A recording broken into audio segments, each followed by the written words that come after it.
Jimmy के phone के last location इसी बिल्डिंग में है सर। फोन भी बंद आ रहा है, पता नहीं किस हाल में होगा बेचारा।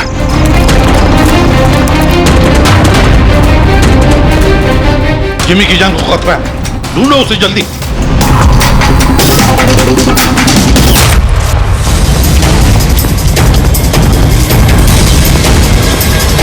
अरे यहाँ देखो, यहीं कहीं होगा।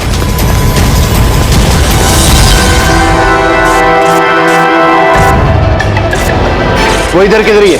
एक काम करो, तुम वहां जाके देखो, तुम इधर निकलो।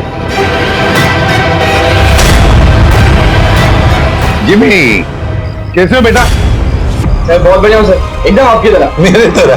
सर अगर आपकी तरह रहूंगा तो बड़ा होकर आपके जैसे सीआईडी ऑफिसर बन पाऊंगा। सर इन्होंने मुझे देख लिया है सर, और ये लोग मेरे पीछे हैं सर। ये लोग 4 जने सर मुझे मार देंगे सर। मुझे नहीं लगता कि मैं बच पाऊंगा।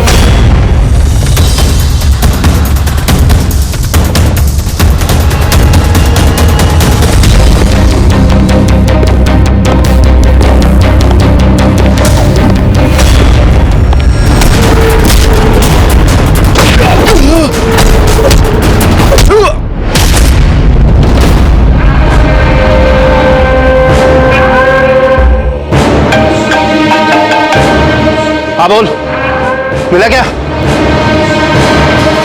बचना नहीं चाहिए वो। Jimmy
Jimmy Jimmy ACP sir की आवाज। Jimmy Jimmy Jimmy ACP sir. Jimmy sir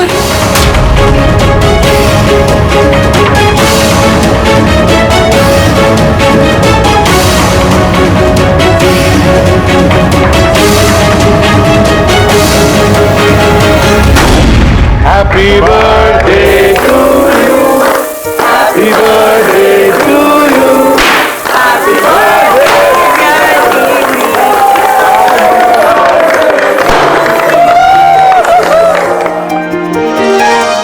wicket. Sir, thank you very much. तो बहुत बढ़िया है सर।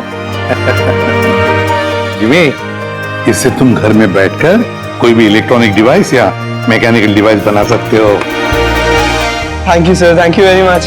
जिमी भैया आपको पता है कि ये गिफ्ट तो मैंने सेलेक्ट किया था, दादू ने तो सिर्फ पैसे दिए थे।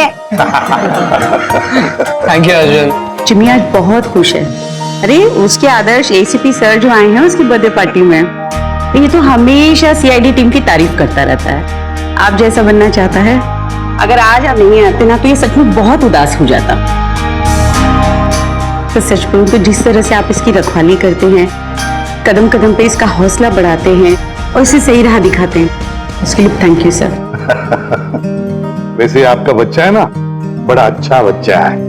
और क्या, हम लोग तो वेट कर रहे हैं कब ये बड़ा होगा और कब सीआईडी टीम को ज्वाइन करेगा। पर हाँ, इतना आसान भी नहीं है जिमी, बहुत मेहनत करनी पड़ेगी तुम्हें। सर मैं तो रेडी हूँ, आप ही भगा देते हो। हेलो, एसीपी प्रद्युमन कहां पर? ठीक है, हम लोग आते हैं। हाँ सर। निकलना पड़ेगा जल्दी। जिमी, देखो बेटा, काम है, हम तीनों को निकलना पड़ेगा, लेकिन मैं वापस आ जाऊंगा अर्जुन को लेने के लिए। तब तक आप फन। ओके सर आप थे तभी तो एंजॉय कर रहे थे, आप जाओगे तो कैसे एंजॉय करेंगे? अरे काम है, जाना तो पड़ेगा ना। सर रुक जाओ ना प्लीज। सर आप बाद में आ जाइए सर। जिमी का बर्थडे है, मन लगा रहेगा। हम लोग वहाँ क्राइम सीन पे जाके पता करते हैं क्या हुआ एग्जैक्टली, और आपको इन्फॉर्म करते रहेंगे फोन पे। हम देख लेंगे सर। ठीक है, मुझे फोन करना जरूर। Okay, thank you Abhijeet sir, thank you Daya sir. Enjoy. Bye. Sir किसका फोन आया था?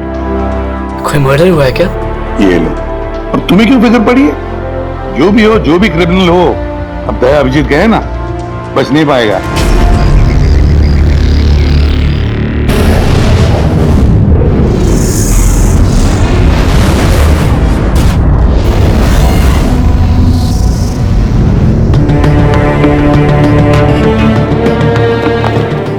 सर ये सिद्धार्थ है सर, एक रिसर्चर, इंटरनेट और सोशल मीडिया पे बहुत पॉपुलर सर, बच्चे और टीनेजर्स के बीच में। ये घर पे ही इंटरेस्टिंग डिवाइसेस कैसे बना सकते हैं उसके बारे में वीडियो पोस्ट करता है। आज ही ऐसा एक वीडियो बना रहा था, इसका लैपटॉप एक्सप्लोड हुआ सर, और वीडियो है सर उसका, मैं दिखाता हूँ आपको, इधर आइए।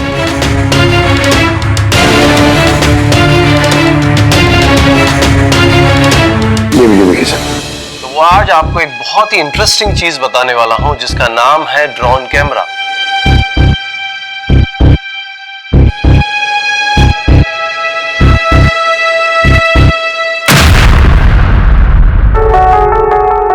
धमाका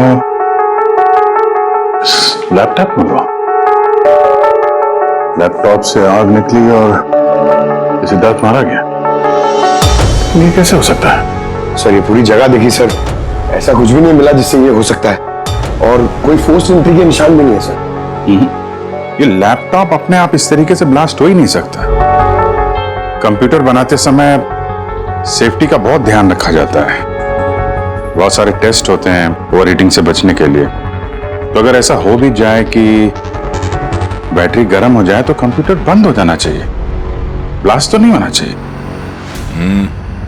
इसका मतलब है अभिजीत, किसी ने ऐसा कुछ किया है जिसकी वजह से लैपटॉप की बैटरी जो है गर्म हुई और ब्लास्ट हो गई।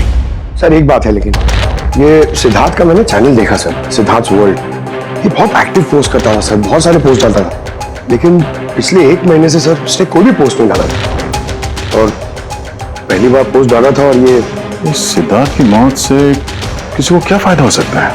इंटरनेट सेलिब्रिटी था, काफी पॉपुलर था, कामयाब भी था, तो उसकी कामयाबी से जलने वाले भी तो लोग होंगे।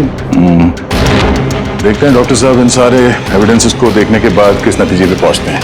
खाना खा लो, नहीं तो न्यूज के चक्कर में खाना ठंडा हो जाएगा। चपाती गरम है, खा लो।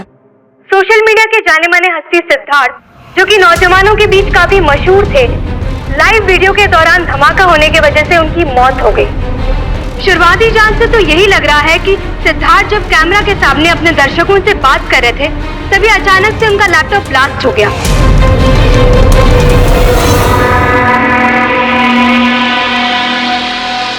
हाँ बोलो विनोद। मैंने अभी न्यूज में देखा, सिद्धार्थ की मौत के बारे में। कहीं ये काम तुम लोगों का तो नहीं है? दिमाग खराब है क्या तुम्हारा? हम क्यों मारेंगे उसे?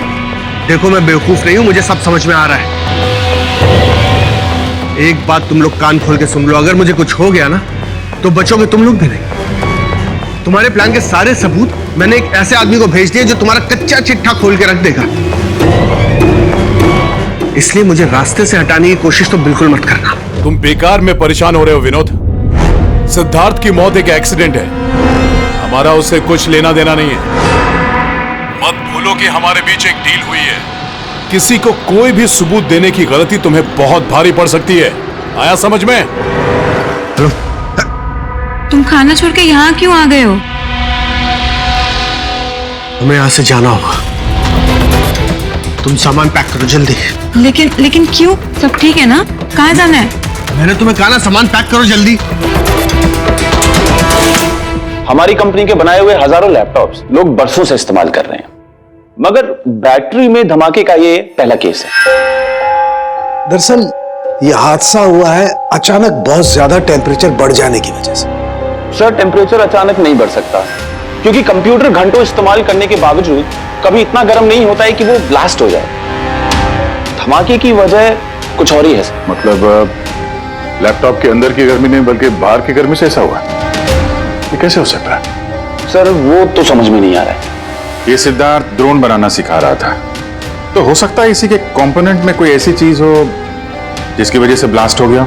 नहीं, दरअसल सिद्धार्थ के घर से हमें जो कुछ भी सामान मिला है, जो कुछ भी, उसमें किसी में भी किसी किस्म के एक्सप्लोजिव का जरा सा भी ट्रेस नहीं।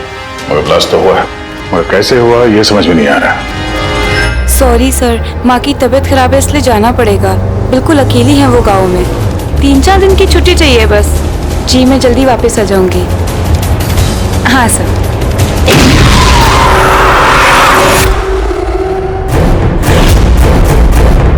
सुमन,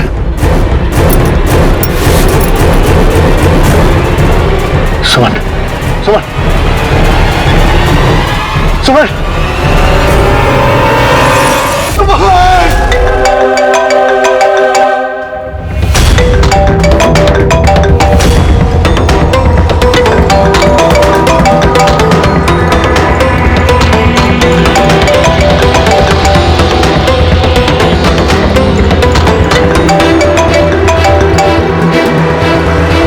बहुत चालाक समझते हो ना अपने आप को।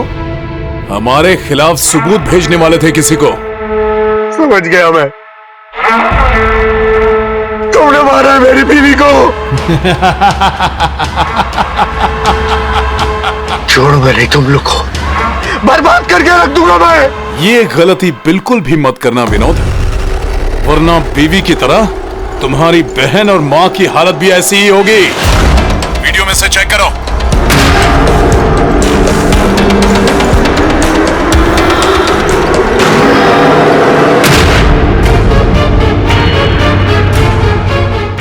हेलो, मेरी छोटी बहन और मेरी मां को छोड़ दो। अगर तुम चाहते हो कि ये दोनों जिंदा रहें, तो बताओ हमारे खिलाफ किसे सबूत भेजने वाले थे तुम? CID inspector Abhijeet. मैं उनके पास ही पार्सल भेजने का इंतजाम करने वाला था। नहीं करूंगा, नहीं करूंगा मैं। मेरी मां और छोटी बहन को छोड़। Good bye Vinod.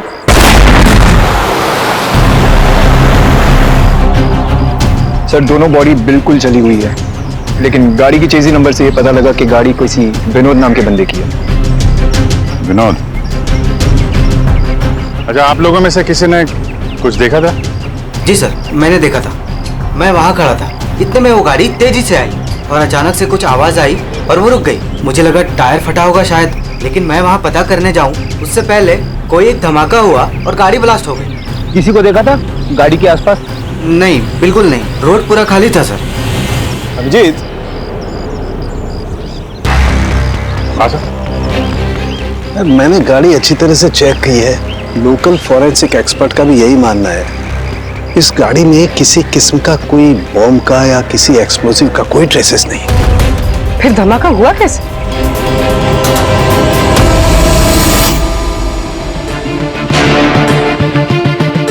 सर, ऐसा कुछ भी नहीं है यहाँ पे जिससे लैपटॉप की बैटरी इतनी राइज हो जाए कि वो ब्लास्ट हो जाए सर। मैंने पूरी अच्छे से चेक किया।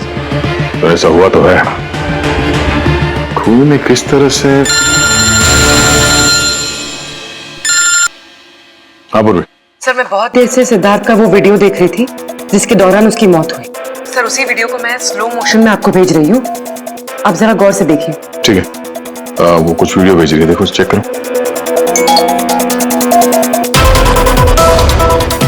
सर धमाके से कुछ ही सेकंड्स पहले सिद्धार्थ अपने राइट साइड पे कहीं देखता है, वहां पॉज कीजिएगा। पॉज करो। हाँ ये राइट की तरफ देख तो रहा है। हो सकता है उसने राइट साइड में कोई चीज नोटिस की हो, कुछ हुआ हो वहां पे, कोई आया हो वहां पे। हो सकता है पूर्वी, मैं तुम्हें कॉल करता हूँ बाद में। और सिद्धार्थ यहाँ इस तरफ देख रहा था। यहाँ पे कुछ नहीं सर, मैंने चेक किया था पहले। हो सकता है सिद्धार्थ ने यहाँ पे कुछ देख लिया हो जो हमारी नजर से छूट रहा हो। पंकज ये देखो, ये इस पर्दे में छेद है, जला हुआ है ये तो। ये छेद के ठीक सामने तो सिद्धार्थ बैठा था।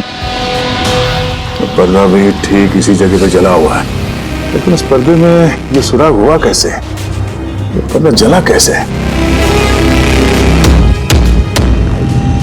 इस विंडो के सामने इतने सारे बिल्डिंग्स हैं और वे काफी दूर है। कोई वहां से निशाना लगाकर गोली चला तो सकता है, और गोली चलाने से यहाँ इस पर्दे में होल भी हो सकता है। पर बात यह है कि हमें यहाँ पर कोई गोली मिली तो नहीं है। और सिद्धार्थ के वीडियो में हमने देखा कई बार, उसमें भी कहीं गोली चलने का कुछ दिख तो नहीं रहा है। तो फिर ये छेद कैसे हो गया पर्दे में? आपकी तबीयत कैसी है? ठीक हो, थैंक यू। 2 लोगों की जान चली गई है, कहाँ तक पहुंचे आपकी इन्वेस्टिगेशन? विनोद की कार के फ्यूल टैंक में भी बाहर से विस्फोट किया गया, ठीक वैसे ही जैसे सिद्धार्थ के लैपटॉप में किया गया था। वैसे कोई ना कोई कनेक्शन तो जरूर है सिद्धार्थ और विनोद के बीच में। ये दोनों अपने अपने काम से 1 महीने की छुट्टी पे थे लास्ट मंथ। किसी को ये नहीं पता है कहाँ गए थे, किस लिए गए थे, लेकिन हमें ऐसा लगता है कि पिछले 30 दिनों में कुछ हुआ इनके साथ जो इनकी मौत का कारण बना है। सिद्धार्थ के ऑफिस में हम उसके दोस्तों से भी मिले, मगर विनोद के बारे में किसी को कुछ नहीं मालूम। विनोद और सिद्धार्थ के कॉल रिकॉर्ड में एक इंटरेस्टिंग सुराग हाथ लगा। इन दोनों को पिछले महीने कई बार वॉइस ओवर इंटरनेट कॉल्स किए गए थे। ये हर बार अलग अलग नंबर से किए गए, और प्रॉब्लम ये है कि इस तरह के कॉल्स को ट्रेस करना जरा मुश्किल है। लेकिन छुट्टी के दौरान इन दोनों के मूवमेंट्स का कुछ तो पता चला होगा। अगर ड्यूटी पे नहीं थे तो कहीं तो गए होंगे। सर आप रेडी? उन दोनों के जीपीएस रिकॉर्ड मिल गए।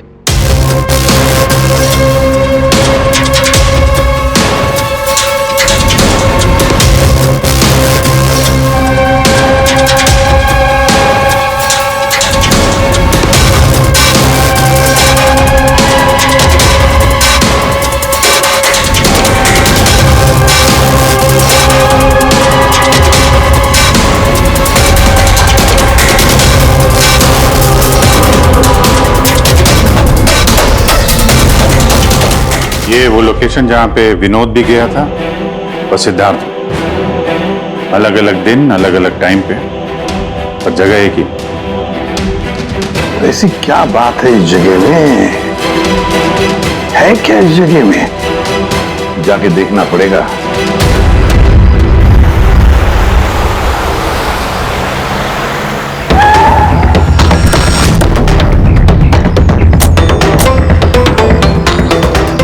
यार ये तो बहुत बड़ा कॉम्प्लेक्स है, 100 से ज्यादा ऑफिस होंगे। वो कौन सा ऑफिस होगा जिसमें विनोद और सिद्धार्थ जाया करते थे? सर सब लोगों से सारे ऑफिस में जाके पूछते? नहीं, ऐसा करने से सब अलर्ट हो जाएंगे, सारे सबूत मिटा के वो यहाँ से भाग जाएगा। मुश्किल से ये एक सुराग हमारे हाथ लगा है। इतना तो तय है कि जिसकी हमें तलाश है वो गुनहगार इसी बिल्डिंग में है। कुछ ऐसा करते हैं जिससे उसे पता भी ना चले और हमारा काम हो जाए। सर अब सिद्धार्थ के आखिरी वीडियो को हमने एनालिसिस के लिए एक्सपर्ट के पास भेजा था। फिर तो ओरिजिनल वीडियो के साथ उन्होंने एक और वीडियो भेजा है। चलो देखते हैं।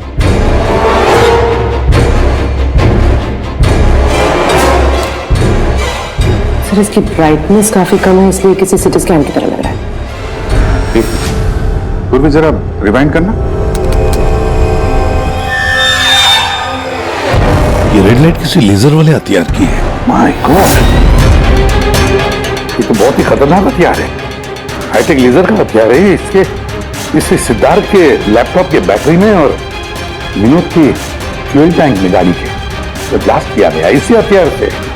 सर ये सिद्धार्थ ब्रिलियंट रिसर्चर था, कई इंटरेस्टिंग छोटी छोटी चीजों का आविष्कार किया है इसने। और ये विनोद भी बड़ा बिजनेसमैन था जो बड़ी बड़ी फैक्ट्रीज और कंपनीज को हाईटेक डिवाइसेस सप्लाई किया करता था। हाँ मगर अभिजीत, सवाल ये उठता है कि ये डिवाइस, ये हाईटेक लेजर डिवाइस, ये बनाया किसने, कैसे बनाया और फिर किसके लिए बनाया, और फिर जिसने भी ये बनाया उसका संबंध क्या है, क्या कनेक्शन है विनोद और सिद्धार्थ के साथ। इस सवाल का जवाब तो हमें जेडी ऑफिस कॉम्प्लेक्स से मिल सकता है, दूसरा कोई रास्ता है नहीं सर।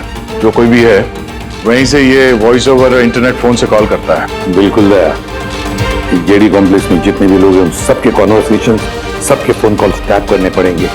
हमें परमिशन लगेगी शुरू मैम। सबके फोन कॉल्स टैप करेंगे आप? जी हाँ। क्या मतलब है इसका इसके साथ? वहां पर अगर 1000 लोग काम कर रहे हैं, आप उन सबके प्राइवेट बातें सुनेंगे? जी। नो आई एम सॉरी, किसी के प्राइवेट जिंदगी में दखल देना ये हक किसी को नहीं। ये बात ठीक नहीं है, ये हम भी जानते हैं मैम, लेकिन उन लोगों में कुछ शातिर अपराधी छुपे हुए हैं जिनकी वजह से बाकी के लोगों की जान खतरे में पड़ सकती है। तो फिर सबसे पहले अपराधी को ढूंढिए।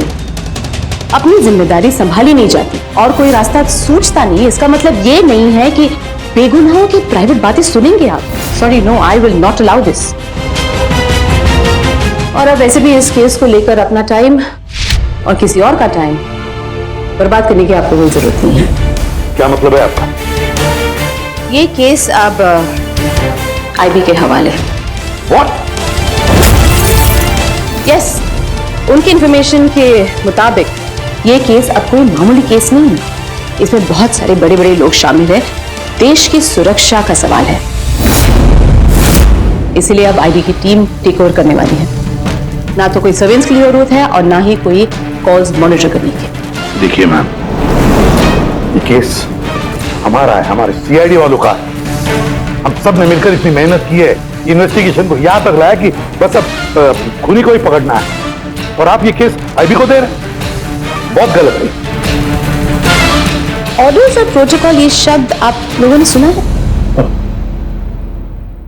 शांत दिमाग से सोचिए कि आप लोगों से कहां कहां गलती हुई है।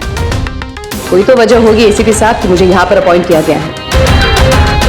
बेहतर यही होगा कि अब आप सब वही करेंगे जो आपसे कहा गया है।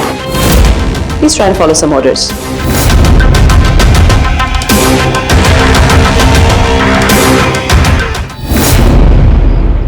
दादू, दादू, दादू, दादू, क्या हुआ दादू? कुछ प्रॉब्लम है क्या? नहीं तो कुछ भी तो नहीं। तो आप फिर इतनी टेंशन में क्यों हो? कोई टेंशन नहीं। वो क्या है ना बेटा, ऑफिस में इतना काम था ना तो थक गया हूँ। एक मिनट। हेलो, आ गया।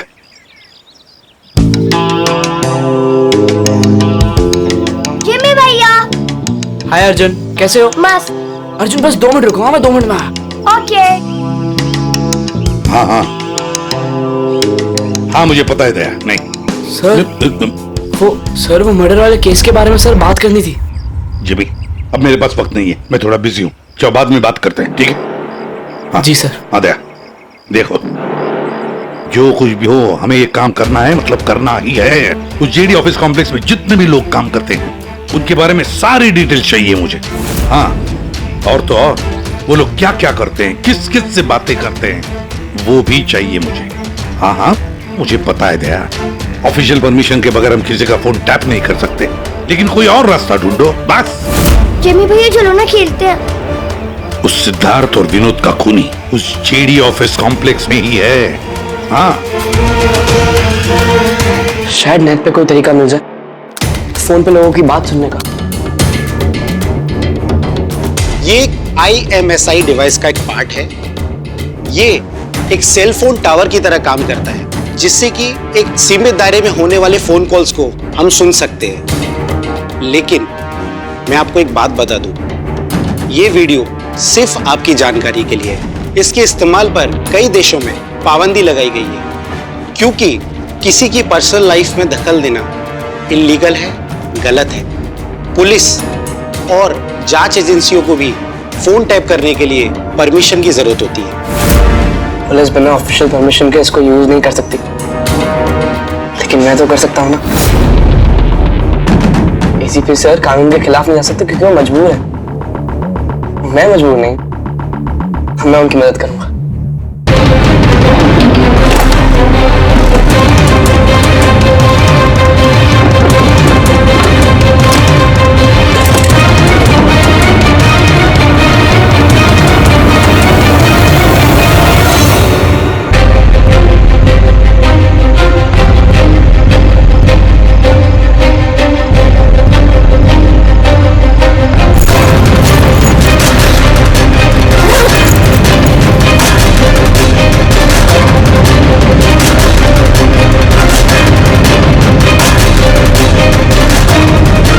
इस डिवाइस से मुझे वो सारी इंफॉर्मेशन मिल जाएगी जिससे सिद्धार्थ और विनोद के कातिल को पकड़ने में ACP सर की मदद होगी।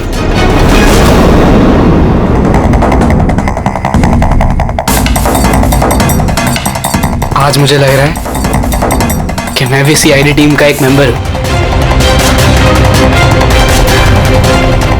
ये मिशन मेरे लिए बहुत बड़ा और बहुत इंपॉर्टेंट है। मुझे ACP सर की हेल्प करनी है।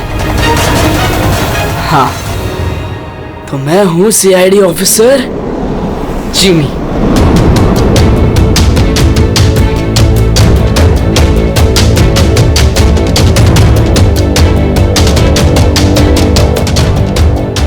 प्लीज रिया, मैंने कहा ना बहुत जल्दी मेरा प्रमोशन होने वाला है। प्लीज मुझे छोड़ के मत जाओ, हम जल्दी शादी कर लेंगे, पक्का, प्रॉमिस। ये तो अपनी गर्लफ्रेंड से बात कर रहा है।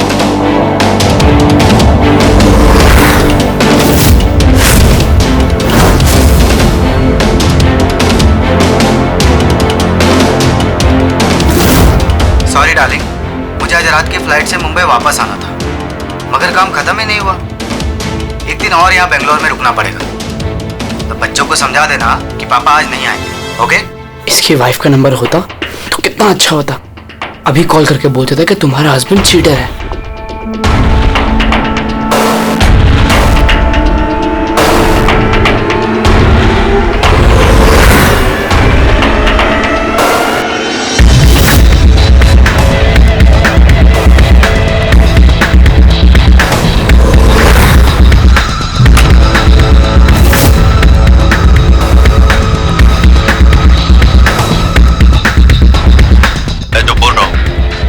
आवाज तो आ रही है लेकिन साफ साफ सुनाई नहीं दे रही। देखो, हमें हमारे प्लान के हिसाब से ही काम करना है। अगले हफ्ते अगर हम ये किस्सा खत्म नहीं करेंगे तो बॉस किसी को माफ नहीं करने वाले। डोंट वरी, उन 2 लोगों का काम तमाम हो गया ना। उसी तरह इस टारगेट को भी बचने का चांस नहीं मिलेगा। द आई का कोई भी प्लान फेल नहीं होगा। सारे इंतजाम हो गए हैं, बस अगले हफ्ते का इंतजार है। जो भी द आई के खिलाफ जाने की कोशिश करेगा वो बचेगा नहीं। द आई मतलब तो ये लोग द आई के लिए काम कर रहे हैं। सिद्धार्थ और विनोद को इन लोग नहीं मारा था। मुझे ACP सर को ये बात बतानी होगी।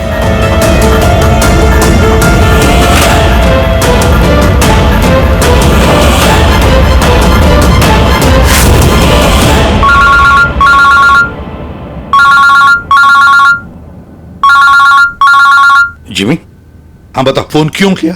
सर मेरे पास बहुत इंपॉर्टेंट इंफॉर्मेशन है सर। आपको JD कॉम्प्लेक्स में फोन टैप कर देते हैं सर। सर आपने जो मुझे बर्थडे गिफ्ट दिया था उससे मैंने एक डिवाइस बनाया जिससे मैं फोन की बातें सुन सकता हूँ। सर मैंने यहाँ पे सुना है सर किसी की बात। जिमी, तुम इस वक्त कहाँ हो? सर मैं वही JD कॉम्प्लेक्स में। देखो, तुम्हारा वहां रहना ठीक नहीं है, खतरा हो सकता है तुम्हें, समझे? ACP सर मेरी बात तो सुनो। सर नहीं, सर बहुत इंपॉर्टेंट है। कौन हो तुम? क्या कर रहे हो यहाँ पर? जिमी, जिमी, ए, रुक रुक रुक रुक, ए सुन। हेलो, हाँ, कहाँ पर हो तुम लोग?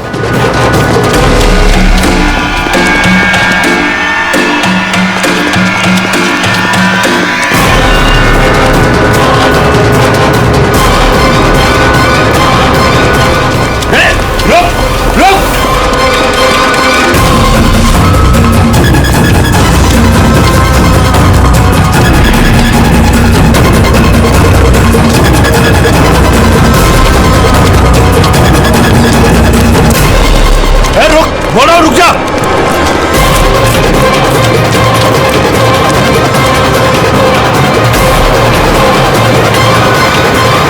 जिमी के फोन के लास्ट लोकेशन इसी बिल्डिंग में है सर। फोन भी बंद आ रहा है, पता नहीं किस हाल में होगा बेचारा।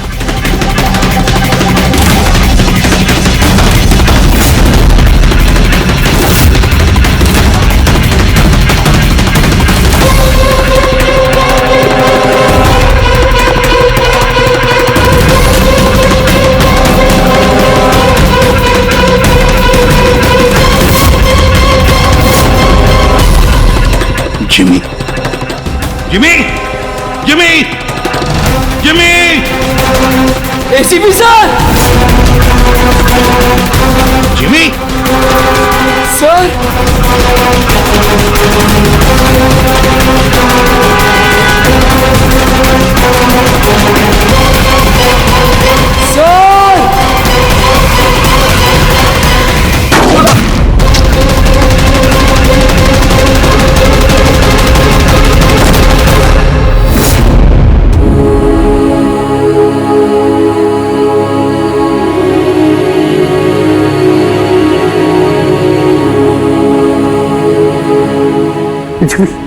कुछ नहीं होगा तो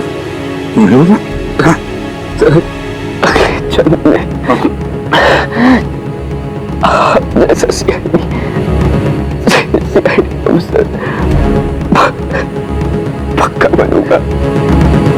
कुछ नहीं होगा तुम्हें। अभी अभिनव बुलाता हूं मैं। अभिजीत,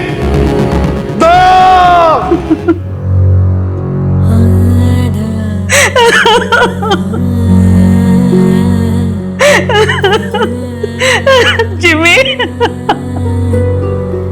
जिमी, मेरा बेटा उठना। जिमी नहीं, मम्मा जिमी, जिमी तू कुछ बोलता क्यों नहीं?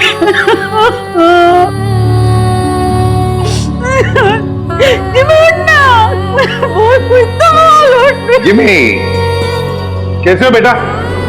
सर बहुत बढ़िया हूँ सर, एकदम आपकी तरह। मेरे तरह?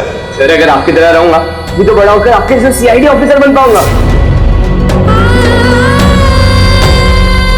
हम लोग तो वेट कर रहे हैं कब ये बड़ा होगा और कब सीआईडी टीम को ज्वाइन करेगा।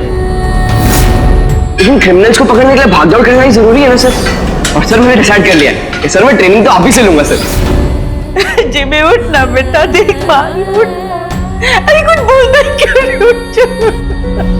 मैम, आपके कारण बना है मेरा बेटा, आपके कारण।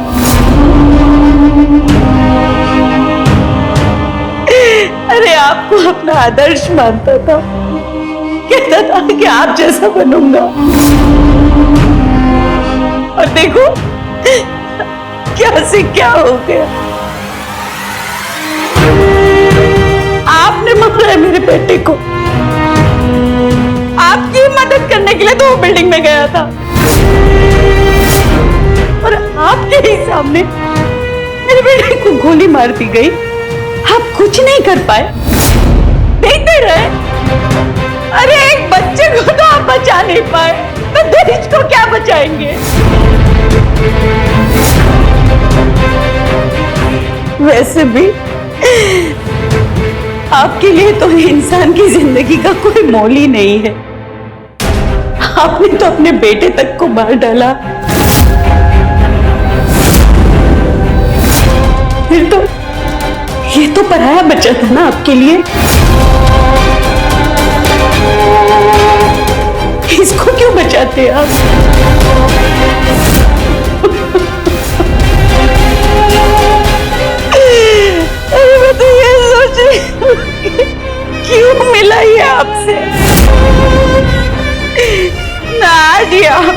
मिलता, ना आप जैसे बनने की जिद करता, मेरा बेटा मेरे पास होता। आपने मारा इसे, आपने, और किसी ने नहीं, आप खूनी है, समझे आप?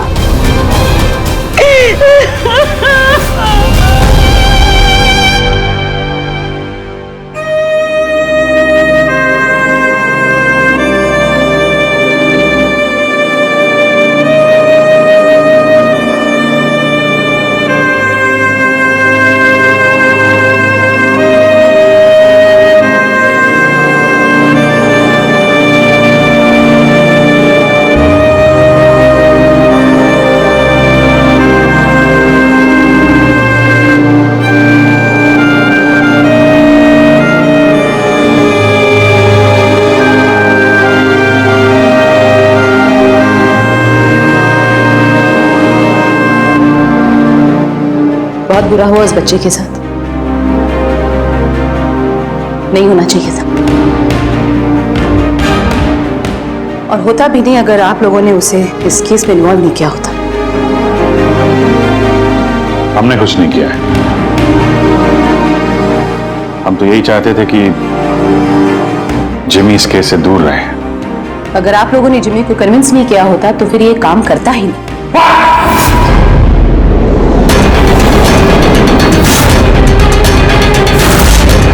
क्या हो गया? अब सोच भी कैसे सकती है कि एक छोटे बच्चे से हम ये गैर कानूनी काम करवाएंगे? जो मैं देख रही हूँ वही कह रही हूँ। बहुत कह लिया आपने और बहुत सुन भी लिया आपने। हमारी बात सुन लीजिए। जिमी की मौत की जिम्मेदार आप हैं, आप। अगर आप हमारे हाथ ना बांधे, ये केस आईबी को ना देती, हमारे पास ही होती, तो शायद जिमी अब जिंदा होता। 20 साल से यही काम करते आए मैम, यही काम करते आए और आज तक कभी एक्शन नहीं हुआ। आपने हमारे हाथ बांध दिए और हम कुछ नहीं कर पाए। आपकी हिम्मत कैसी हुई मुझसे ऐसे बात करने की? भूलेगा नहीं कि मैं आपकी सीनियर हूँ। अरे सीनियर होगी आप अपने घर में, समझे? बहुत सीनियर देख लिया इस एसीपी प्रद्युमन ने। सीनियर मैं बार बार यही कहूंगा कि जिमी की मौत की जिम्मेदार आप हैं, आप। अरे वो बच्चा हमारे सामने था, हमारे सामने था, लेकिन हम कुछ नहीं कर पाए उसके लिए, केवल आपकी वजह से। मैं आपकी बात का बुरा नहीं मानूंगी, क्योंकि मैं जानती हूँ जिमी की मौत से आप सब लोग हिल गए। कुछ सोचने समझने की हालत में नहीं है आप। आपकी हमदर्दी हमें नहीं चाहिए मैम, अपने पास ही रखिए। आप अपनी हद पार कर रहे एसीपी प्रद्युमन, अपनी जिम्मेदारी निभा नहीं सकते, इसका मतलब ये नहीं कि उसका गुस्सा मुझ पे निकाले। बहुत कर लिया आपने अपनी मनमानी, बस इनफ इज इनफ। आज के बाद हर एक हरकत, हर एक एक्शन का हिसाब आप मुझे देंगे। मेरी इजाजत के बिना आप अब कुछ नहीं कर सकते, समझ लीजिए आप। अब मेरी बात सुन लीजिए। मुझे ऐसी नौकरी नहीं करनी जहां पर आप जैसी की गुलामी मुझे करनी पड़े। ऐसी नौकरी मुझे बिल्कुल नहीं चाहिए। मैं सीआईडी छोड़ रहा हूं।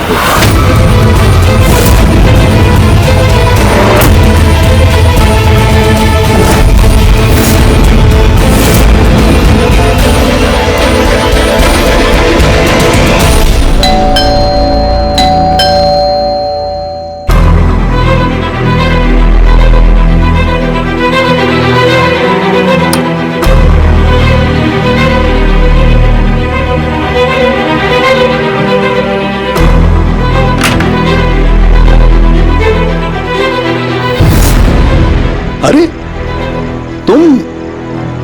तुम यहां क्या कर रहे हो बेटा?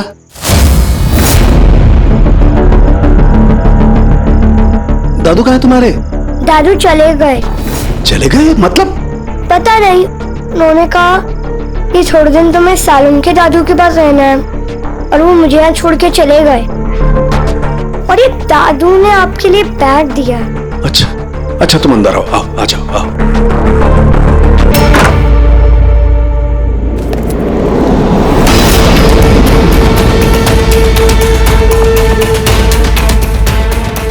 तो प्रद्युमन की गन है।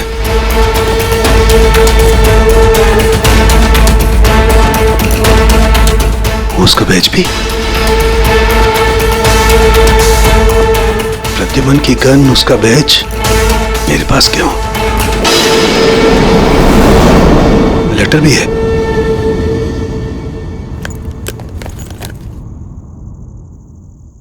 सालों के मैं हार गया। अपने अर्जुन की जिम्मेदारी मैं तुझे सौंप कर जा रहा हूं। प्लीज इसका ख्याल रखना और मुझे ढूंढने की कोशिश मत करना। Good bye.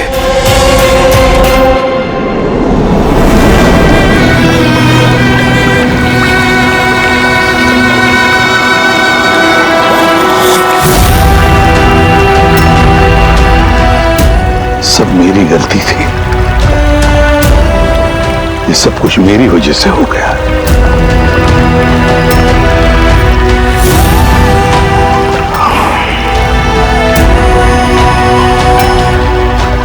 एसीपी सर, आपने ऐसा सीआईडी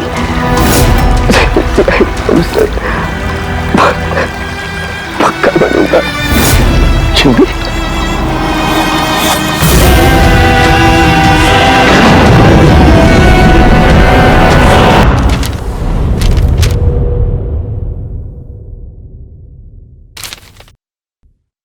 हम लोगों ने आपके केस को अच्छी तरह से समझा है और आपकी सफाई भी सुनी है। ये तो साफ जाहिर है कि आपने प्रोटोकॉल तोड़ा है। इससे पहले कि हम कोई निर्णय लें, अगर आप अपनी सफाई में कुछ कहना चाहते हैं तो कह सकते हैं। तो जब आप लोगों ने तय कर ही लिया कि हमने प्रोटोकॉल तोड़ा है, तो मेरा बचा ही क्या है सफाई देने के लिए? देखिए मिस्टर प्रद्युम्न, हमारी आपसे कोई पर्सनल दुश्मनी नहीं है। हम जो भी कह रहे हैं साक्ष्य के आधार पर कह रहे हैं। सर, हम सब पिछले 20 साल से सीआईडी में काम कर रहे हैं। पिछले 20 साल से हमने कोई भेदभाव नहीं किया। यहाँ तक कि सीआईडी के लिए हम लोगों ने अपना खून भी बहाया। देखिए, कभी कभी सिचुएशन के हिसाब से हमें फौरन मुश्किल डिसीजन लेने पड़ते हैं और प्रोटोकॉल को ध्यान में रखते हुए हमें चुप रह जाना पड़ता है। और इसके बावजूद भी हम अपराधियों को उनके अंजाम तक पहुंचाते हैं। देखिए, हम आपकी बात को समझते हैं, लेकिन नियमों का पालन करना भी जरूरी होता है। ये तो आप जानते हैं ना। हमेशा नियमों पर भरोसा नहीं किया जा सकता सर। हमारा काम ही कुछ ऐसा है, सिचुएशन के हिसाब से हमें उसी समय तुरंत डिसीजन लेना पड़ता है। और जहां तक दया के केस का सवाल है, प्रोटोकॉल तोड़ने की जरूरत थी, वजह थी सर। दया एक जाबाज सीआईडी ऑफिसर है सर। सीआईडी के लिए कुछ भी कर सकता है। हम इसे ऐसे नहीं छोड़ सकते थे। इसके बावजूद भी अगर आप लोगों को लगता है कि हमने प्रोटोकॉल तोड़ा है, डिसिप्लिन तोड़ी है, तब जो भी सजा देंगे हमें मंजूर है।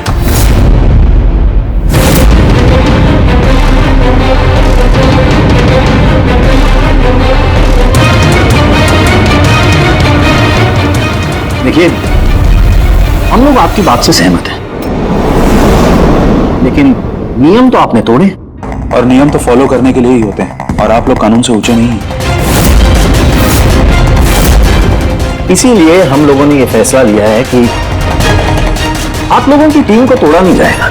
आप लोग कंटिन्यू कर सकते हैं, लेकिन आज से आप लोगों को मॉनिटर किया जाएगा।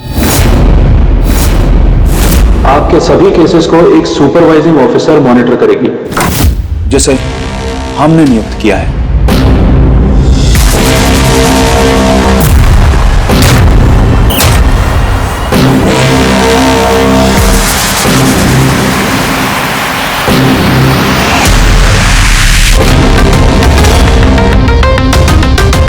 हेलो, मेरा नाम शीतल है। आज से शीतल ही आपको मॉनिटर करेंगे। मॉनिटर करेंगे मतलब यह है कि आपके केसेस की जो भी एक्टिविटी होगी, आज से शीतल हमें बताएंगे, और आपके केसेस की सारी जानकारी रखने का पूरा अधिकार है शीतल को। आप लोगों की टीम आगे रहेगी या नहीं रहेगी, ये भी हम शीतल जी की रिपोर्ट आने के बाद ही निर्णय लेंगे। देखिए, आज तक आप लोगों ने जो चाहा वो किया, लेकिन अब सिचुएशन बदल चुकी है। अब से आपको अपने हर केस में शीतल को इन्वॉल्व करना पड़ेगा।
देखिए, मेरे काम करने का तरीका कुछ अलग है और आप लोगों को मेरे तरीकों को फॉलो करना होगा।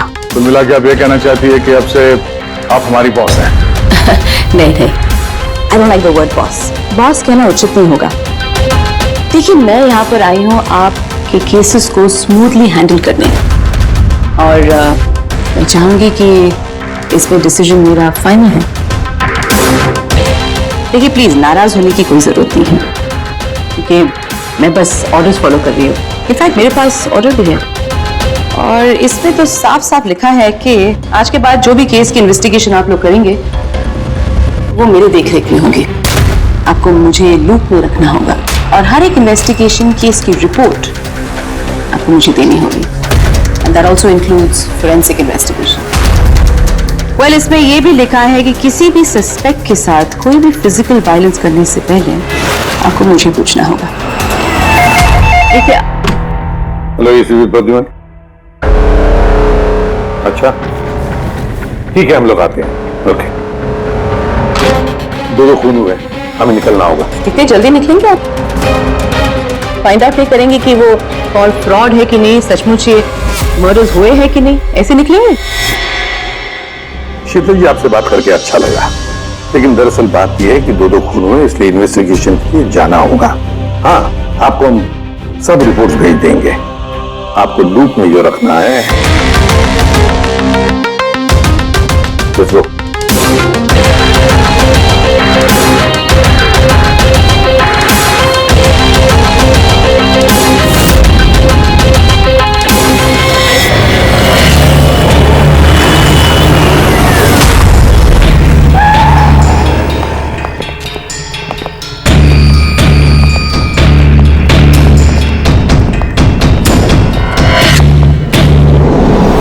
कहाँ हुआ है खून? पता नहीं। पता नहीं? क्या मतलब? आप लोगों ने फोन करके बोला था कि खून हुआ यहाँ पे। दो खून हुए हैं, इसलिए मैंने आप लोगों को बुलाया। दो खून हुए? तो फिर खून हुए कहाँ? लाशें कहाँ हैं? पता नहीं सर, मैंने सिर्फ सुना। क्या सुना है तुमने? चीखने चिल्लाने की आवाज? नहीं, मैंने सब कुछ सुना, देखा भी है, बट मैं वहां थी नहीं। सर, इसने कोई बुरा सपना देखा और अब इस तरह की बातें कर रही है। नहीं मैडम, सपना नहीं है, मैंने खून होते हुए देखा है। कब, कहाँ, कैसे, ये नहीं पता क्योंकि मैं वहां थी ही नहीं। जब आप वहां पर थी नहीं तो आपने ये खून होते हुए कैसे देख लिया? इस ट्यून से।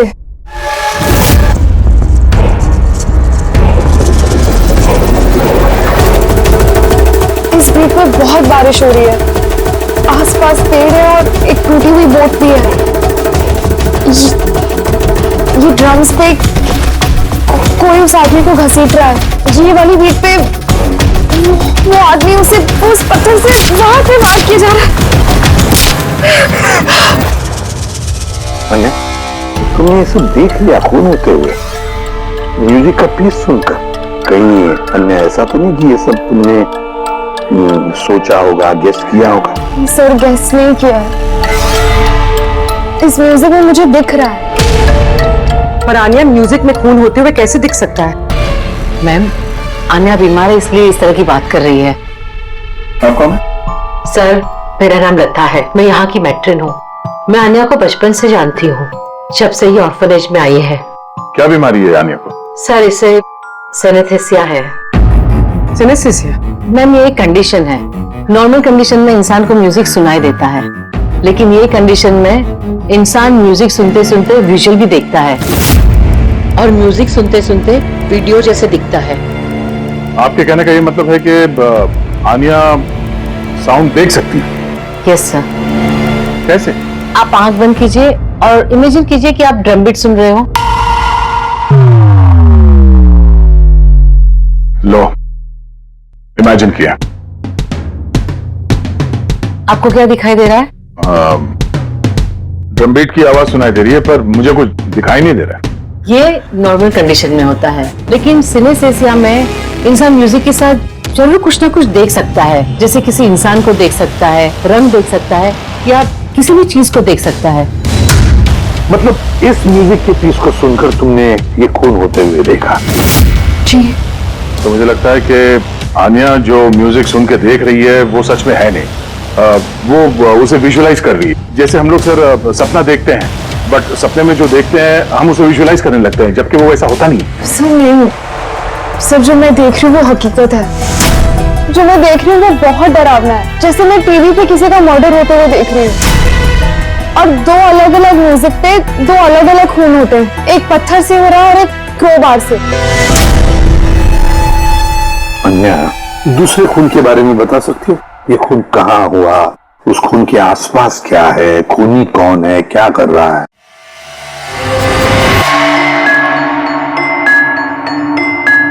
आसपास पहाड़ी है, एक आदमी नीचे गिरा हुआ है, अपने आप को बचाने की कोशिश कर रहा है। सर वो आ गया सर, वो उसे मार रहा है क्रोबार से। सर लगातार मारते जा रहा है। चेहरा नहीं देखा खूनी का।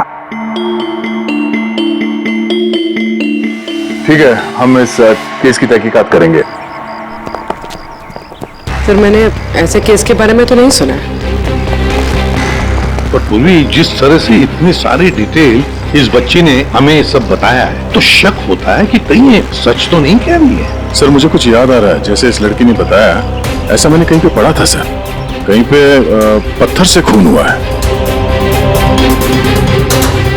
तो फिर एक काम करो, क्राइम ब्रांच से पता लगाओ कि ऐसे 2 केसेस हुए क्या। Okay sir. सर जैसा कि आपने बताया, ठीक वैसा ही केस 2 महीने पहले पुणे में हुआ था। उसे पत्थर से कुचलकर मार दिया गया। और सर क्रोबार से मर्डर पनवेल में हुआ था, यही कोई 6 महीने पहले। तो उसकी फाइल्स लाई है तुम लोगों ने? यस सर, ये पुणे केस है। और ये पनवेल मर्डर केस की फाइल। पनवेल, ठीक है, थैंक यू वेरी मच, जा सकते हैं।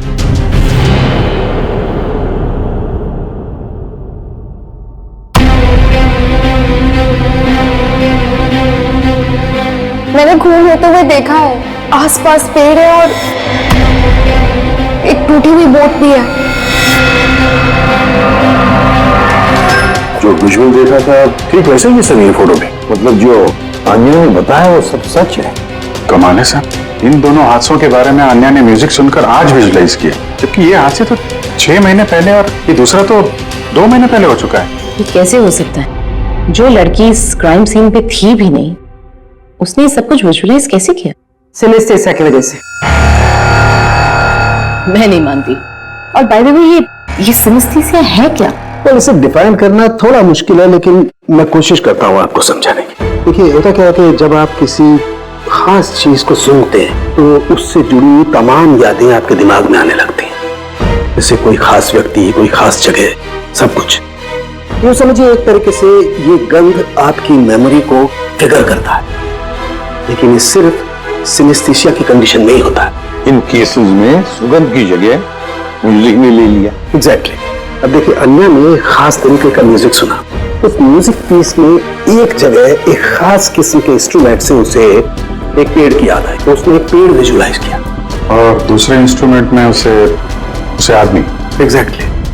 बस मुझे लगता है खूनी ने इस खून की घटना को किसी खास तरीके से म्यूजिक में कन्वर्ट कर दी।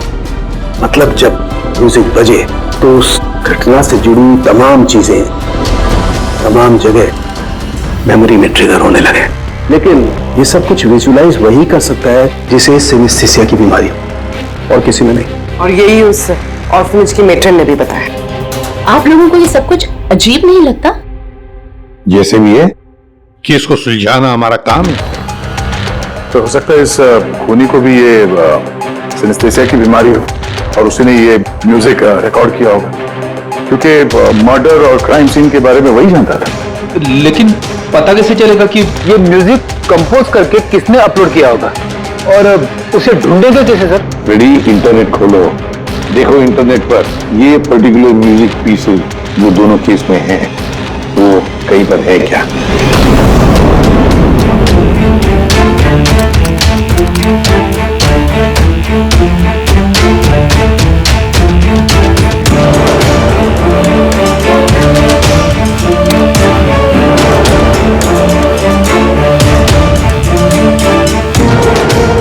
सर मिल गया सर। दोनों ट्यून एक ही गाने का हिस्सा है, एक इंडी रॉक ग्रुप ने बना है। देख रहा हूँ इस इंडी रॉक बैंड वालों को यहाँ पर। Right sir. ओके, आप लोग अपनी इन्वेस्टिगेशन करते रहिए, मैं कुछ दूसरे काम से आती हूँ।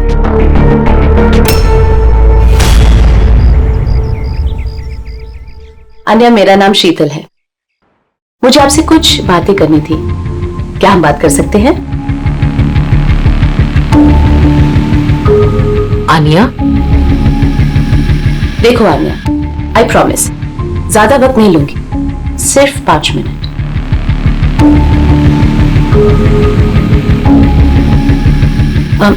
ये कुछ बोल क्यों नहीं रही है? मैम वो बहुत डरी हुई है। उस इंसिडेंट ने उसके दिमाग पर बहुत असर छोड़ा है।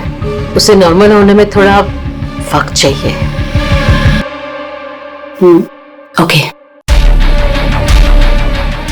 मुझे आने के बारे में यहाँ के कुछ लोगों से बातें करनी है, पॉसिबल है क्या? प्लीज। म्यूजिक ट्यून से खून, ये कैसे पॉसिबल है सर? पॉसिबल है। सिनेस्थेसिया के एक मरीज ने तुम्हारे इस म्यूजिक के पीस को सुनकर एक खून होते हुए विजुअलाइज किया, समझे? तुम्हारे इस म्यूजिक के पीस में एक खून का राज छुपा है।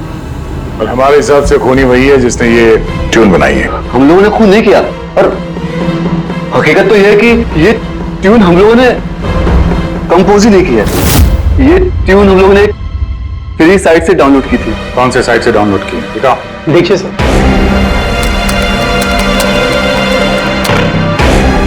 ये देखिए सर। सर ये ट्यून हमें पसंद है, इसलिए हमने डाउनलोड करके अपने गाने में डाल ली। किसने अपलोड की थी ये ट्यून उस साइट पर? सर ये गुमनाम है, एनोनिमस। एनोनिमस? हमें इस एनोनिमस को ढूंढना है। मैम ये हमारा स्टाफ है।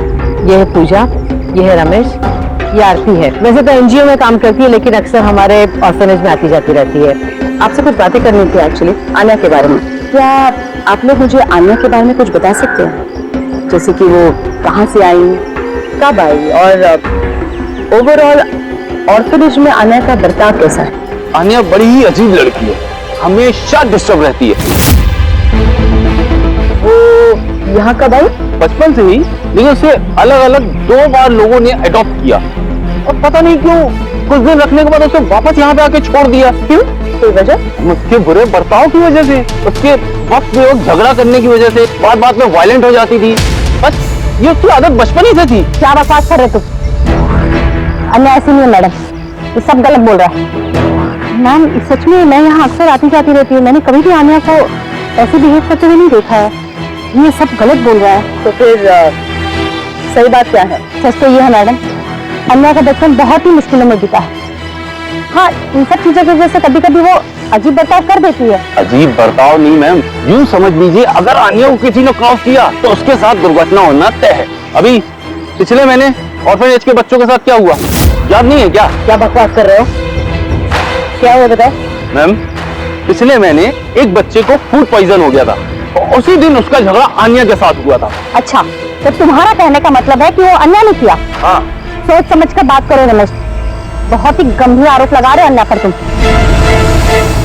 मेट्रन, आन्या को ऑर्फनेज से 2 फैमिलीज ने अडॉप्ट किया, लेकिन उसे वापस कर दिया।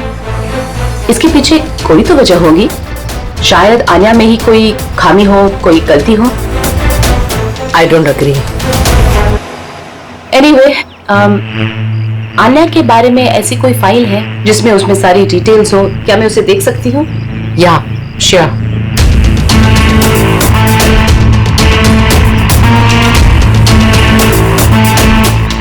ये लीजिए। Thank you.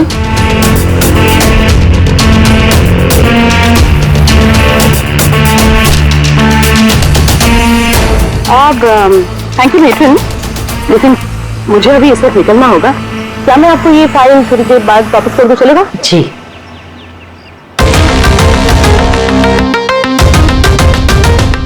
हेलो, मुझे जिन जिन लोगों को सिनेस्थीसिया है ना, उन टाइप के लोगों से मिलना है और कुछ जानना है उनके बारे में। इन तीनों लोगों को सिनेस्थीसिया है। एक मिनट, आपको कुछ दिखाना चाहती हूँ मैं।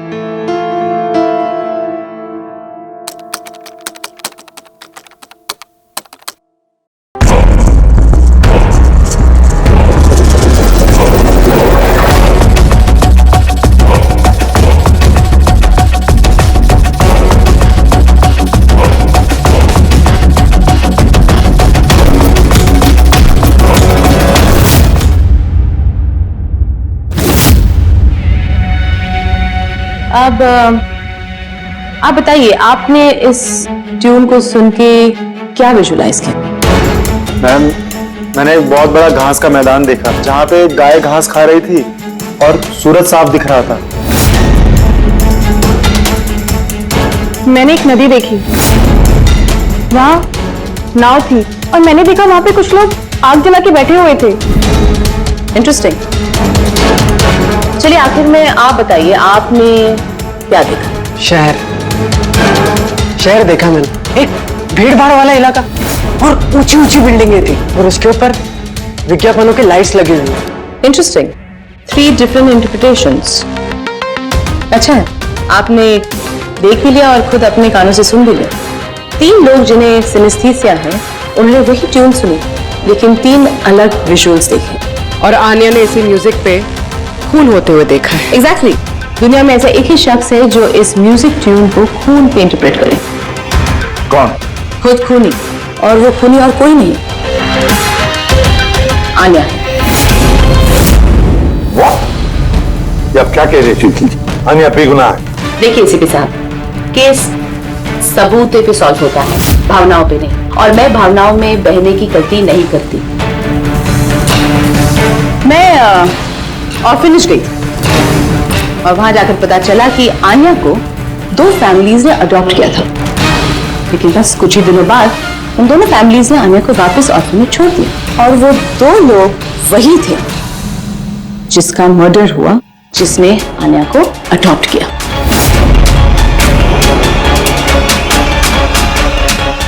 मैंने आन्या को अरेस्ट कर दिया है और उसे बाल अदालत में पेश करने की तैयारी कर दी है। बिना हमें बताए, बिना हमसे पूछे आपने आन्या को अरेस्ट कैसे किया?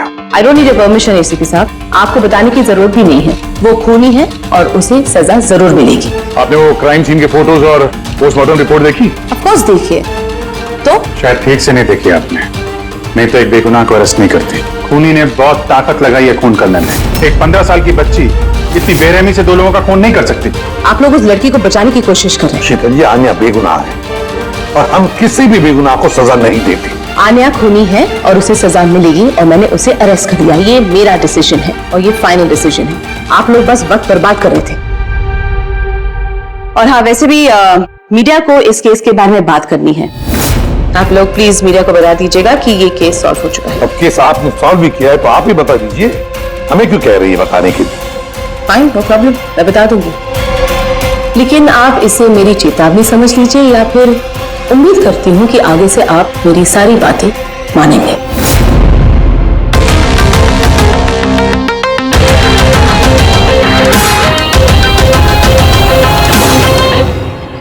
आप लोगों को जानकर बहुत खुशी होगी कि ये केस सॉल्व हो चुका है। मैम, कौन है खूनी? खूनी एक 16 साल की लड़की है जिसका नाम आन्या है। काफी समय तक वो हम सबको बेवकूफ बनाकर आजाद घूम रही थी, लेकिन मैंने उसकी असलियत पकड़ ली। मैम, ये केस तो काफी पुराना है ना? जी हाँ, ये केस काफी पुराना था। इनफैक्ट काफी समय तक क्राइम ब्रांच के ठंडे बस्ते में पड़ा था, लेकिन सीआईडी ने जैसे टेक ओवर कर लिया, 24 घंटे में केस सॉल्व्ड। तो मैम, आप भी सीआईडी टीम का हिस्सा है? जी हाँ, मैंने अभी सीआईडी टीम ज्वाइन किया है एज ए सुपरवाइजर, और ज्वाइन करते ही एक दिन में केस सॉल्व हो गया।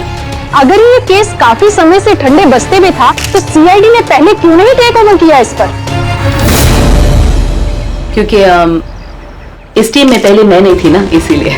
मगर मैम, और लोग भी तो थे ना टीम में? जी हाँ, ये लोग पिछले 20 साल से हैं और मामलों की जांच करते रहते हैं, लेकिन क्या है ना, वो कभी कभी भावुक हो जाते हैं। और किसी भी केस में भावुक होना मतलब इन्वेस्टिगेशन में रुकावट। इन्वेस्टिगेशन के लिए सिर्फ लॉजिक की जरूरत है, जो मैंने यूज की और केस सॉल्व हो गया। 1 मिनट, मैं आप लोगों की गलतफहमी दूर करना चाहता हूँ। फिलहाल ये केस अब तक सॉल्व नहीं हुआ है। अभी तो बोला था केस सॉल्व हो गया। सर, अभी इस केस में बचा ही क्या है? उन्हीं तो पकड़ा गया। जी नहीं, खूनी अभी भी पकड़ के बाहर है। मगर मैडम तो कह रही है कि खूनी वो लड़की है। ऐसा मैडम को लगता है। हमारे तहकीकात के हिसाब से शायद वो लड़की बेगुनाह है। सर, तो फिर असली खूनी कौन है? इन्वेस्टिगेशन हो रही है, बहुत जल्द सच क्या है आप लोगों के सामने आ जाएगा। I am sorry, no more questions, वक्त नहीं है। Thank you so much for coming. Thank you. आप लोगों की हिम्मत कैसी हुई मीडिया के सामने मेरी इंसल्ट करने की? आपका ये बर्ताव रिकॉर्ड में लिया जाएगा and trust me there will be consequences. उन्हीं को पकड़ने में थोड़ा जोर लगाना पड़ेगा, क्योंकि शीतल कदम कदम पे रुकावट डालने की कोशिश करेगी सर।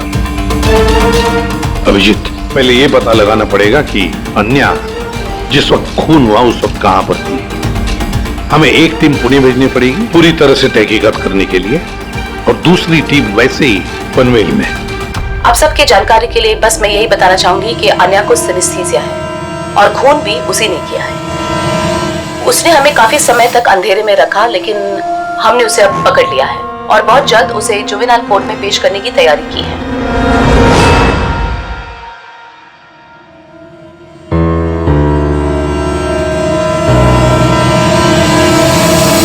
देखिए, 23 फरवरी को शाम के 4 और 7 बजे के बीच अन्या कहाँ पर थी?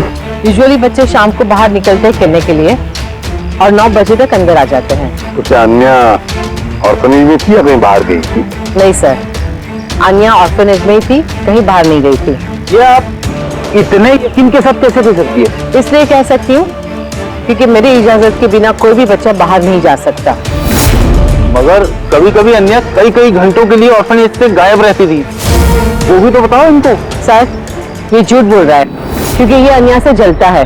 मैं क्यों जलने लगा अन्या से? तो फिर उसकी चुगली क्यों कर रहे हो? हमें आने ने बताया कि यहाँ पे कुछ लोग उससे जलते हैं। सर, मैं सिर्फ आप लोगों को अन्या के बारे में जानकारी दे रहा था। तो फिर ये भी बताओ ना कि पिछले साल अन्या ने तुम्हारे खिलाफ कंप्लेन की थी। इनके खिलाफ क्यों? सर, ये ऑर्फनेज के लड़कों को मारता पीटता था। अन्या ने कंप्लेन की थी इसके खिलाफ, सस्पेंड हुआ था। तब से ये अन्या से नफरत करता है सर। हाँ सर, अन्या को म्यूजिक बहुत पसंद था।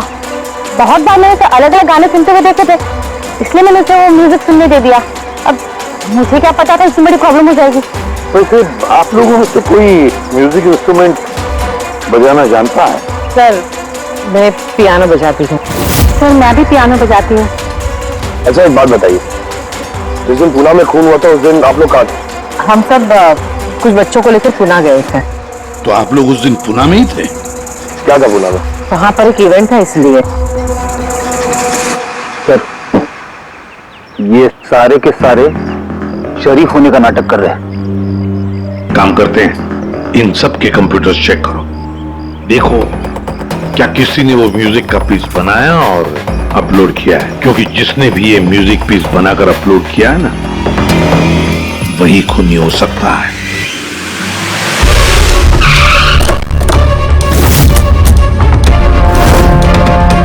ये लड़की ये यहाँ पर 2 महीने पहले आई थी। हाँ मैम, ये 2 महीने पहले एक एनजीओ ने इवेंट ऑर्गेनाइज करवाया था, तो उसी इवेंट में डांस करने आई थी। इसने बहुत अच्छा डांस किया था सर।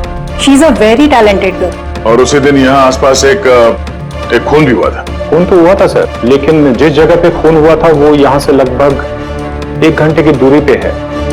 और ये इवेंट उस दिन कितने बजे शुरू हुआ था? 5 बजे शुरू हुआ था और रात करीब 8 बजे खत्म हुआ था सर। अच्छा, आप लोग को याद है ये लड़की पूरा समय इवेंट पे ही थी या कुछ समय के लिए गायब भी हुई थी?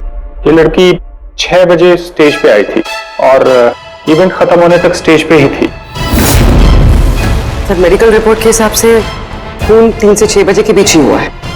ये देखो, ये वो जगह है जहाँ पे खून हुआ था और इस जगह पे इवेंट था। यहाँ से यहाँ पहुंचने में कम से कम 1 घंटा लगता है। सर, हो सकता है आनिया दोपहर को ही निकल गई हो, खून करके फिर उसने इवेंट ज्वाइन कर लिया। अरे नहीं नहीं मैम, ऐसा कुछ भी नहीं है। एक्चुअली इवेंट शुरू होने से पहले आफ्टरनून में रिहर्सल थी और वो लड़की वहाँ पर 4 बजे तक थी। इसके बाद 5 बजे से बैक स्टेज पर सारे स्टूडेंट इकट्ठा होने शुरू हो गए थे। 4 बजे रिहर्सल पे थी वो जी, 5 बजे बैक स्टेज। यस। जैसे कि आपने कहा कि 6 बजे वो स्टेज पे थी। अगर ऐसा है तो आनिया खून कैसे कर सकती है? हाँ सर। अगर खून आनिया ने नहीं किया तो फिर खून किया किसने? सारे रिपोर्ट्स और एविडेंसेस को स्टडी करने के बाद मुझे लगता है कि अन्या निर्दोष है। आपको कोई ऑब्जेक्शन है? लेकिन सर, ये सिर्फ पुणे मर्डर केस के एविडेंस और रिपोर्ट्स हैं। पनवेल मर्डर केस में निर्दोष साबित करने के लिए कोई एविडेंस और कोई रिपोर्ट्स नहीं है। ऐसा हो सकता है कि अन्या ऑर्फनेज से बाहर निकल गई और मर्डर किया उसने फिर वापस चली गई। It can be possible, right sir? आपके पास अगर कोई सबूत है तो प्लीज पेश करें, जिससे ये साबित हो सके कि जब खून हुआ तब अन्या पनवेल में थी। देखिए, एविडेंसेस और विटनेसेस के अभाव में ये केस डिसमिस कर दिया जाता है। अन्या को प्लीज छोड़ दिया जाए।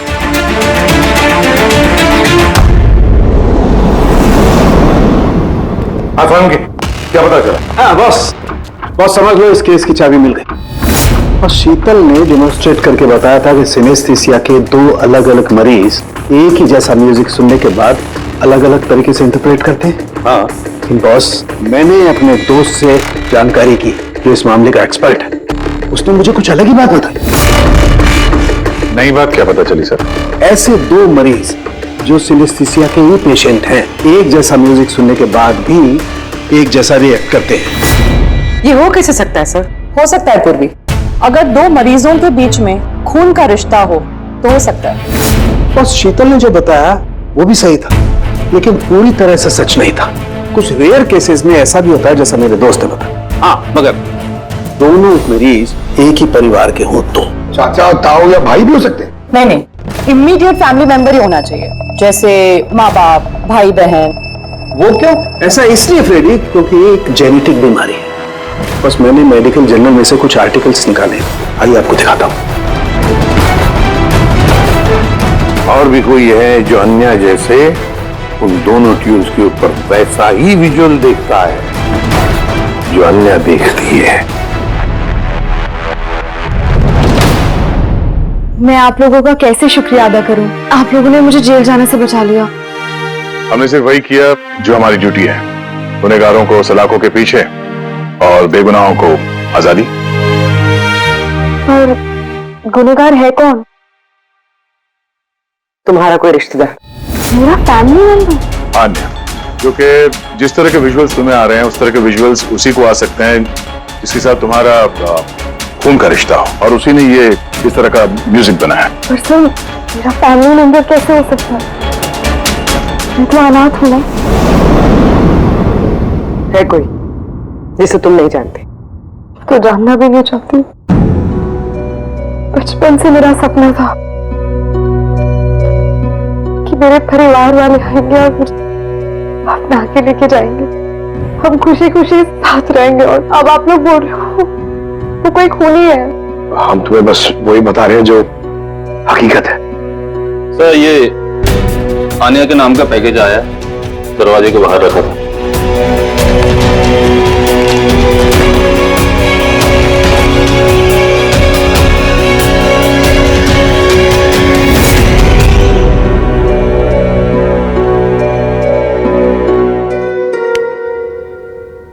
Pen drive? पंकज,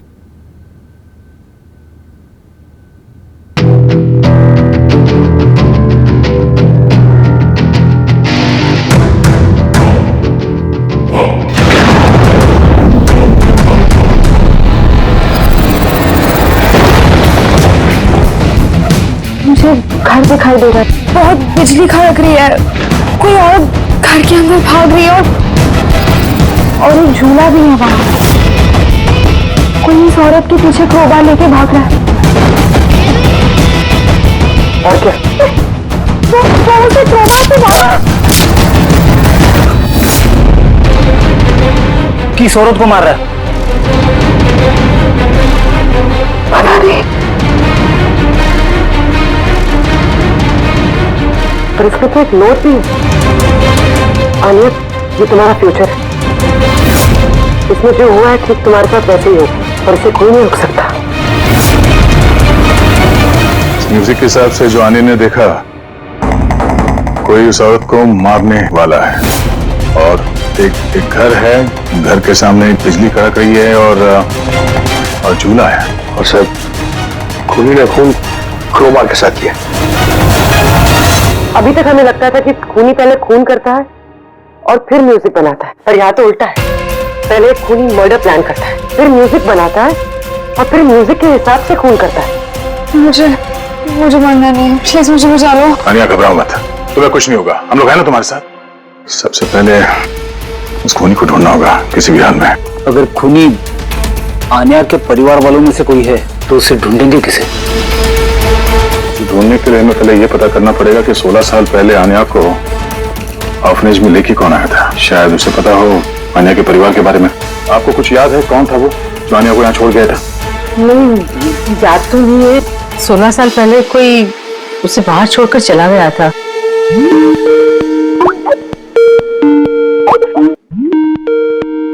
शीतल जी का फोन, वीडियो कॉल कर रही है। हेलो। मैंने बस यही बताने के लिए आपको फोन किया कि वो लड़की खूनी है। वक्त बर्बाद मत कीजिए और प्लीज उसे गिरफ्तार कर दीजिए। शीतल जी, कोर्ट ने फैसला सुना दिया और कोर्ट का फैसला क्या है वो आपने भी सुना। इस कोर्ट के चक्कर में आप वक्त बर्बाद कर रहे हैं। प्लीज, आप लोग गलत हैं और आपको ये बात मान लेनी चाहिए। सर ये वही घर है।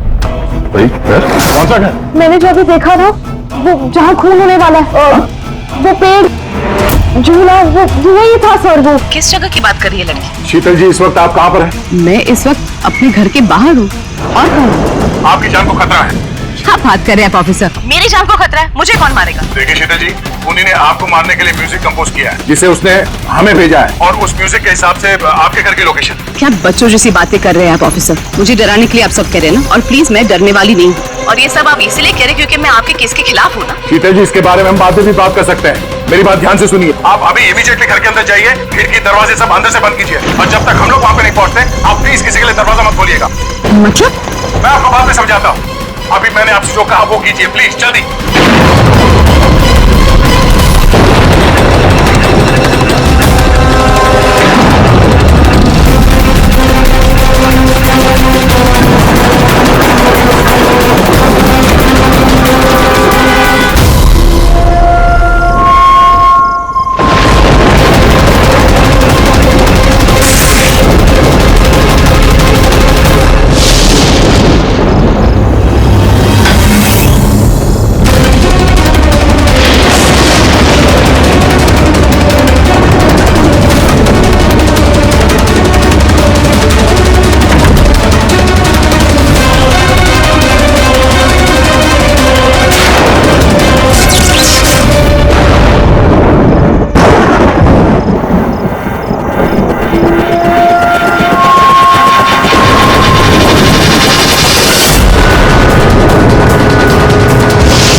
मुझ पे हमला क्यों कर रहे हो तुम?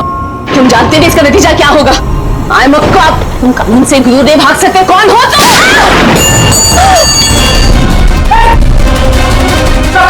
शीतल जी, आप ठीक है? I'm okay, officer.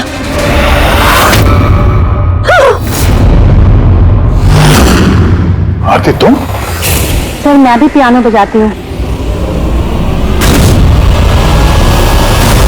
शीतल जी, हमने आपसे पहले ही कहा था आन्या खूनी नहीं है। I'm sorry ऑफिसर, मुझे आप लोगों की बात समझनी चाहिए थी। मैं अपने तरीके से इन्वेस्टिगेशन कर रही थी और आप अपने तरीके से। हम दोनों अपनी ड्यूटी कर रहे थे ऑफिसर, लेकिन ट्रस्ट मी, मेरे करियर में पहली बार ऐसा हुआ है कि मेरा जजमेंट गलत निकला। वो ठीक है, आपके सर पे चोट लगी है। एम्बुलेंस को फोन करो जल्दी।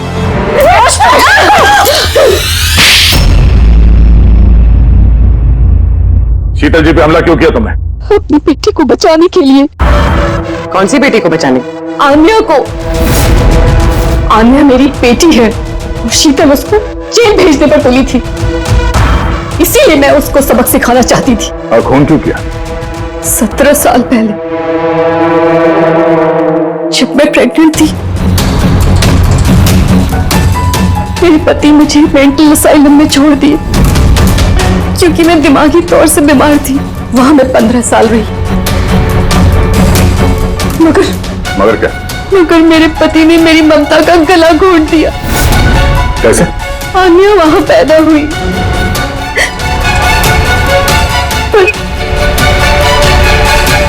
से मुझसे छीन लिया गया। 15 साल बाद जब मैं बाहर आई तो मुझे पता चला कि मेरे पति मर चुके हैं, पर आन्या कहाँ है मुझे कुछ पता नहीं था। वो जिंदा भी है या नहीं ये भी मैं नहीं जानती थी। मैंने कई ऑर्फनेज में ढूंढने की कोशिश की उसे, पर वो कहीं नहीं मिली। आन्या के बारे में कैसे पता चला तुम्हें? 6 महीने पहले जब मैं इस ऑर्फनेज में आई तो मुझे आन्या की केस फाइल मिली। मुझे पता चला कि आन्या को 2 लोगों ने अडॉप्ट किया और फिर उसे वापस छोड़ दिया। पर जैसे ही मुझे पता चला कि आन्या को सिनेस्थीसिया है और वो सब कुछ देख सकती है जो मैंने म्यूजिक पे प्लान किया था, तो मुझे रियलाइज हो गया कि आन्या मेरी बेटी है, इसीलिए मैंने उन दोनों को मार दिया। मुझे उन लोगों से नफरत है जो अनाथ बच्चों को अडॉप्ट करते हैं और फिर वापस उन्हें छोड़ देते हैं। मैं आन्या को मिलकर सब कुछ बता देना चाहती थी, लेकिन आप लोगों की तहकीकात की वजह से मैं रुक गई, क्योंकि मुझे लगा कि आप लोग आन्या पे शक करेंगे। इसीलिए मैंने लेटर भेजकर आप लोगों का ध्यान दूसरी तरफ मोड़ने की कोशिश की, लेकिन आप लोगों ने मेरे प्लान को चौपट कर दिया। जिस बेटी को पाने के लिए तुमने 2 लोगों को जान से मार दिया, अब जिंदगी भर उस बेटी से दूर रहना पड़ेगा तुम्हें, सलाखों के पीछे काल कोठरी में।